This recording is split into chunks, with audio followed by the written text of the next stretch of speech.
Kaugalian na nating mga Pinoy na kapag sasapit ang November 1, undas o naalala natin ang ating mga sumakabilang buhay ng mga mahal sa buhay, kaya nililinis natin ang kanilang puntod bilang paggalang at pag-aalaala sa kanila. Pinturahan naman natin ngayon ang nicho.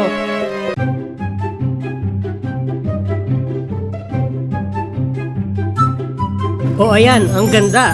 Mali, ano gagawin mo dyan sa brush na pan-drawing? Tapos siya ng gold para gumanda.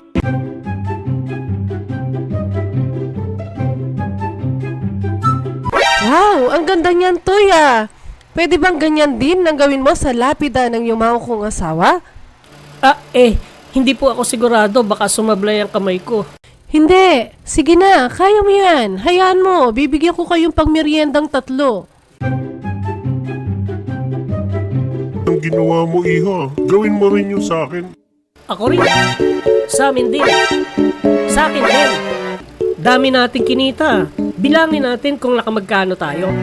5, 10, 20, 35. Aba, tingnan mo nga naman.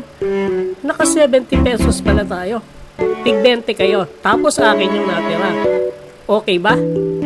Okay na okay. Salamat, Oni. Araw ng undas. Oni, manguha tayo ng mga natunaw na kandila. Ipunin natin, matutuwa ang lola mo kasi pwedeng gawing floor wax.